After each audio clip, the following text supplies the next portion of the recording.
নমস্কাৰ বন্ধুসকল এইটো ভয়েসৰ তৃতীয় ভিডিও আজিৰ ভিডিওতে আমি আলোচনা কৰিম ইম্পাৰেটিভ সেন্টেন্সৰ এক্টিভ আৰু পেসিভ ভয়েস সম্পৰ্কে আগৰ দুটাকৈ ভিডিওত অ্যাসাৰ্টিভ সেন্টেন্স আৰু ইন্টাৰগেটিভ সেন্টেন্সৰ এক্টিভ আৰু পেসিভ ভয়েস সম্পৰ্কে বিতংকৈ আলোচনা কৰিছো আপোনালোকে ডেসক্ৰিপচন লিংকত সাৰ্চ কৰি ভিডিও কেইটা চাব পাৰিব তেন্তে আহক আজিৰ ভিডিওটো আৰম্ভ কৰো ইম্পাৰেটিভ সেন্টেন্স মানে কি ইম্পাৰেটিভ সেন্টেন্স হৈছে যিবোৰ সেন্টেন্সে কোনো আদেশ কৰা বুজায় উপদেশ দিয়া বুজায় বা অনুৰোধ কৰা বুজায় তেনেকুৱা সেন্টেন্সক ইম্পাৰেটিভ সেন্টেন্স বা অসমীয়াত আদেশসূচক বাক্য বুলি কোৱা হয় অৰ্ডাৰ মানে আদেশ এডভাইস মানে উপদেশ আৰু ৰিকুৱেষ্ট মানে হৈছে অনুৰোধ এনেকুৱা ধৰণৰ বাক্যবিলাকক ইম্পাৰেটিভ সেন্টেন্স বুলি কোৱা হয় এটা ইম্পাৰেটিভ সেন্টেন্সক এক্টিভৰ পৰা পেসিভ কৰাৰ নিয়ম কি বা কেনেকৈ এক্টিভৰ পৰা পেসিভ কৰা হয় সেই বিষয়ে আজিৰ ভিডিওত আমি আলোচনা কৰিম প্ৰথমতে মনত ৰাখিব যে ইম্পাৰেটিভ সেন্টেন্সৰ সাবজেক্ট সদায় সেকেন্ড পাৰসন হয় আৰু সাবজেক্টটো কিন্তু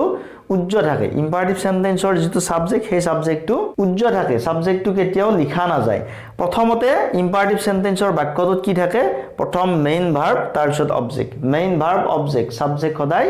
উজ্জ থাকে এটো মনত ৰাখিব তেনেকুৱা বাক্যবিলাক যিবোৰ বাক্যত সাবজেক্ট উজ্জ থাকে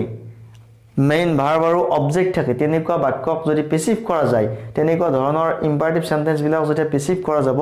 তেতিয়া প্ৰথমতে আমি লেট লিখিব লাগিব প্ৰথমতে কি লিখিম মনত ৰাখিব যে প্ৰথম থাকিব লেট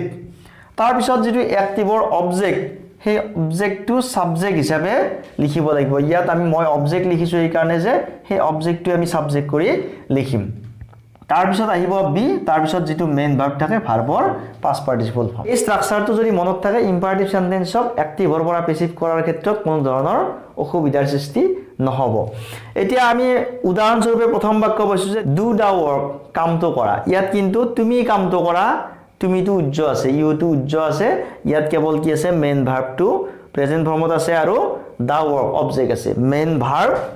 মেইন ভাৰ্ব আৰু অবজেক্ট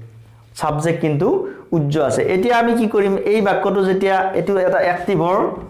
এক্টিভ ভয়েসত আছে এই বাক্যটো যেতিয়া আমি পেসিভ কৰিম আমি প্ৰথমতে কি লিখিম স্ট্ৰাকচাৰ মতে প্ৰথম আছে লেট আমি লেট লিখিম তাৰ পিছত কি আহিল অবজেক্ট ইয়াত অবজেক্ট কি আছে দা ওয়াৰ্ক লিখিম লেট দা ওয়াৰ্ক তাৰ পিছত কি লিখিব লাগিব বি তাৰ পিছত মেইন ভাৰ্বৰ পাস্ট পাৰ্টিসিপল ডু ভাৰ্বৰ পাস্ট পাৰ্টিসিপল ডু ডান হৈ গল এটো পেসিভ ভয়েস হৈ গল তাৰপিছত বি নম্বৰ বাক্য চেঞ্জ দা ভয়েস চেঞ্জ কৰা ইয়াত এই বাক্যটো কি আছে ইয়াত সাবজেক্ট নাই ভার্ব আছে চেঞ্জ অবজেক্ট আছে দা ভয়েস এই বাক্যটো ঠিক একে ধৰণৰ ইম্পাৰেটিভ সেন্টেন্সই হয় ইয়াতো আমি কি কৰিম প্ৰথমতে লেট লিখিম লেট তাৰপিছত অবজেক্ট আছে দা ভয়েস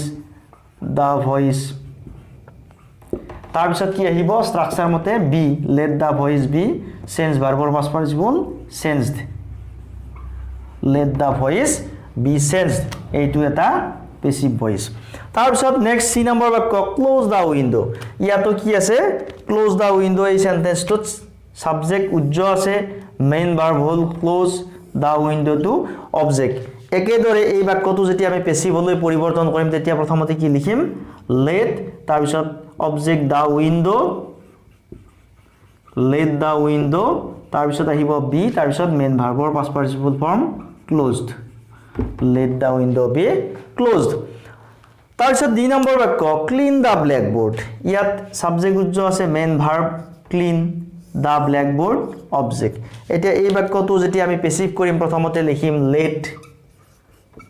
তাৰপিছত আহিল দা ব্ল্যাকবোৰ্ড লেট দা ব্ল্যাকবোৰ্ড তাৰপিছত আহিব বি মেইন ভাৰ্বৰ past participle form cleaned let the blackboard be cleaned next e number বাক্য ইয়াতো সাবজেক্ট উজ্জ আছে হেল্প হল main verb the poor man two object এইটো বাক্য যদি আমি পেসিভ হলৈ পৰিৱৰ্তন কৰিম কি হ'ব প্ৰথমতে লিখিম লেট তাৰ পিছত দা পোৰ ম্যান তাৰ পিছত আহিল বি তাৰ পিছত হেল্প ভাৰ্বৰ past participle form helped let the poor man be helped গতি ইম্পাৰেটিভ সেন্টেন্সক এক্টিভৰ পৰা পেসিভ কৰিবলৈ হলে আপোনালোকে এই স্ট্ৰাকচাৰটো মনত ৰাখিব যদি এই স্ট্ৰাকচাৰটো মনত থাকে তেতিয়া হলে এনেকুৱা ধৰণৰ এক্টিভ ভয়েসক আপোনালোকে অতি সহজে পেসিভ ভয়েসলৈ পৰিৱৰ্তন কৰিব পাৰিব তো পেসিভ কৰিবলৈ দিয়া বাক্যটো যদি আপোনাৰ ধাৰণা হয় যে এই বাক্যটো এটা আদেশ কৰা বাক্য, এইটো এটা ইম্পাৰেটিভ সেন্টেন্স আৰু ই আদেশ কৰিছে, তেতিয়াহ'লে আপুনি আগৰ যিটো ষ্ট্ৰাকচাৰ আছিল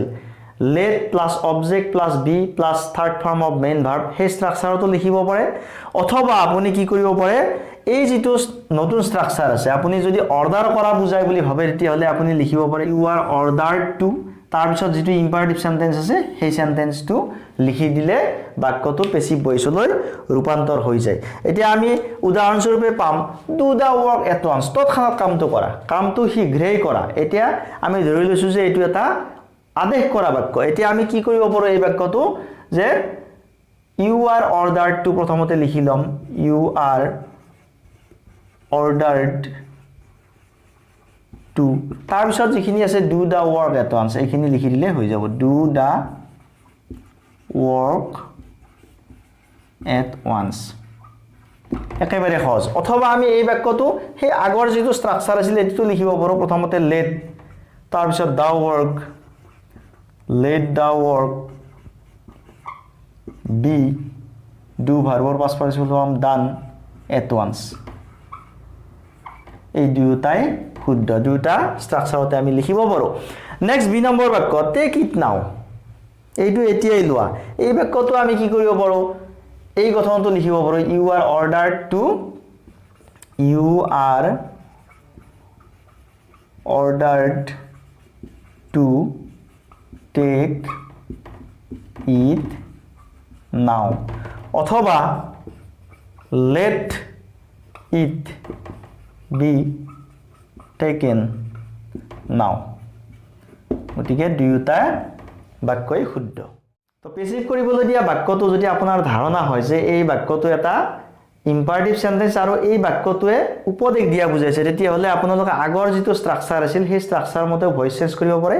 অথবা you are advised to লিখি বাকি বাক্যখিনি লিখি দিলেও পেসিভলৈ পৰিৱৰ্তন হৈ যায়।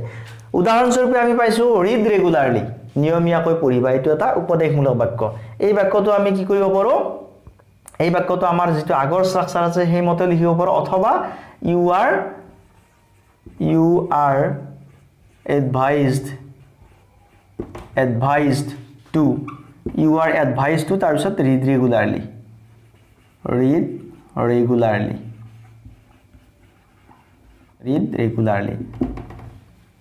তোমাক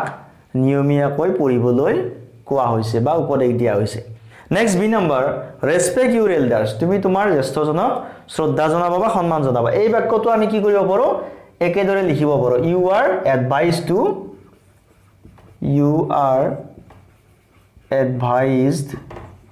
to respect your elders। তৃতীয়তে পেসিভ কৰিবলৈ দিয়া বাক্যটোত যদি প্লিজ শব্দটো থাকে, প্লিজ শব্দ যদি থাকে তেতিয়াহ'লে কি হ'ব এই প্লিজৰ সলনি আমি কি কৰিম প্লিজৰ সলনি you are requested লিখিম। যদি প্লিজ থাকে তেতিয়াহ'লে কিন্তু আমি কি কৰিম you are requested to লিখিম, লিখি পেলাই তাৰ পিছৰ যিটো বাক্য সেই বাক্যটো লিখি দিম। আমি প্লিজ টু লিখিব নোৱাৰো, প্লিজৰ সলনি requested আহি যাব, প্লিজ উঠি যাব। উদাহৰণস্বৰূপে আমাৰ প্ৰথম বাক্যটো আছে যে please give me Euro notebook, অনুগ্ৰহ কৰি তোমাৰ নোটবুকটো মোক দিয়া। এতিয়া আমি প্লিজ আছে, প্লিজৰ সলনি কি লিখিম you are requested to, you are requested to, তাৰ পিছত প্লিজ উঠি গল give me your notebook, give me your notebook। Next বাক্যত আছে give me a glass of water please, ইয়াত প্লিজ টু শেষৰ পিনে আছে তথাপিও কিন্তু কি হ'ব প্লিজ টু উঠি যাব, প্লিজৰ সলনি আমি কি লিখিম you are requested to, you are requested to give me a glass of water। পিছৰ বাক্যটোৰ কোনো ধৰণৰ চেঞ্জ নহয়। তাৰ পিছত নেক্সট বাক্যটো আছে please listen to me carefully, ইয়াতো প্লিজৰ সলনি আমি কি লিখিম you are requested to,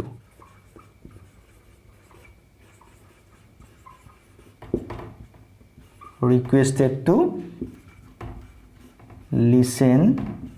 to me carefully।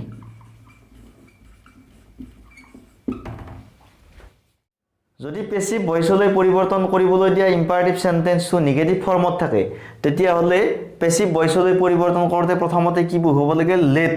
লেটৰ পিছত অবজেক্ট তাৰ পিছতে কি হ'ব লাগে নট তাৰ পিছত বি তাৰ পিছত মেইন ভাৰ্বৰ পাষ্ট পাৰ্টিসিপল ফৰ্ম উদাহৰণস্বৰূপে এই number don't play da match ইয়াত কি আছে প্লে মেইন ভাৰ্ব দা মেচ অবজেক্ট এটো এটা ইম্পাৰেটিভ সেন্টেন্স আদেশসূচক বাক্য ইয়াত কি আছে ডোন্ট অৰ্থাৎ নেগেটিভত আছে আমি যেতিয়া এটো পেসিভ ভয়েসলৈ পৰিৱৰ্তন কৰিম তেতিয়া প্ৰথমে কি লিখিম লেট তাৰ পিছত কি হ'ল অবজেক্ট দা মেচ লেট দা মেচ তাৰ পিছত স্ট্ৰাকচাৰ মতে কি আহিব নট তাৰ পিছত বি তাৰ পিছত প্লে ভাৰ্বৰ past participle form played let the match not be played next b number বাক্য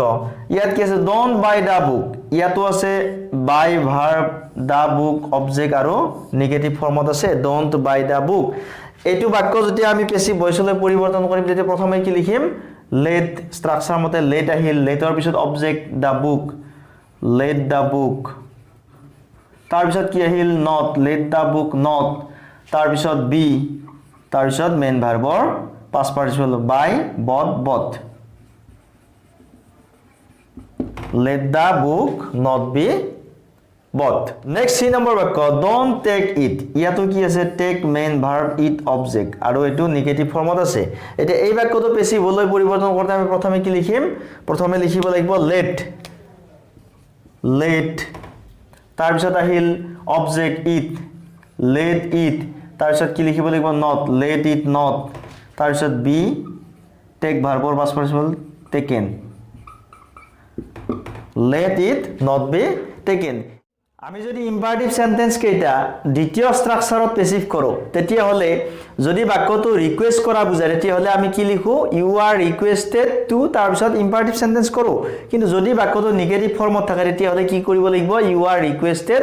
নট টু তাৰ পিছত ইম্পাৰেটিভ সেন্টেন্স লিখিব লাগিব আকৌ যদি অৰ্ডাৰ কৰা থাকে you are ordered not to তাৰ পিছত imperative sentence to you are advised not to তাৰ পিছত ইম্পাৰেটিভ সেন্টেন্স যদি এডভাইস দিয়া থাকে উদাহৰণস্বৰূপে আমি প্ৰথম বাক্য পাইছো প্লিজ ডোন্ট ডু ইট অনুগ্ৰহ কৰি এইটো নকৰিব ইয়াত কি আছে নেগেটিভ ফৰ্মত আছে ডোন্ট আছে গতিকে আমি কি কৰিছো যেহেতু প্লিজ আছে ৰিকুৱেষ্ট কৰিছে ইউ আৰ ৰিকুৱেষ্টেড ডোন্ট থাকা কাৰণে ডোন্টৰ হলনি আমি কি লিখিছো not you are requested not তাৰ পিছত টু লিখি পেলাই এইখিনি লিখি দিছো ডু ইট ঠিক তেনেকৈ আকৌ বি নম্বৰ বাক্যত কি আছে ডোন্ট টেক দিস এইটো নলবা এইটো যদি আমি অৰ্ডাৰ কৰা বুলি ধৰি লও তেতিয়া হলে কি হ'ব you are ordered not to take this তাৰ পিছত সি নম্বৰ বাক্য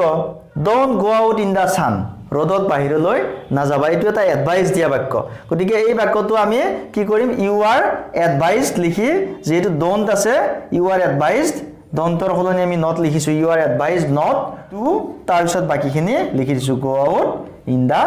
সান তো গতিকে আজিৰ ভিডিওত আমি এইখিনি আলোচনা কৰিলো পৰৱৰ্তী অন্য এক ভিডিওত আপোনালোক আটাইকে লগ পাম ভিডিওটো কেনে পালে কমেন্টত জনাব যদি ভাল পাইছে লাইক কৰিব শেয়াৰ কৰিব আৰু এনে ধৰণৰ ভিডিও পাই থাকিবলৈ মোৰ YouTube channel study Darpan subscribe কৰি অল নটিফিকেশন অন কৰিব ধন্যবাদ জয় আই অসম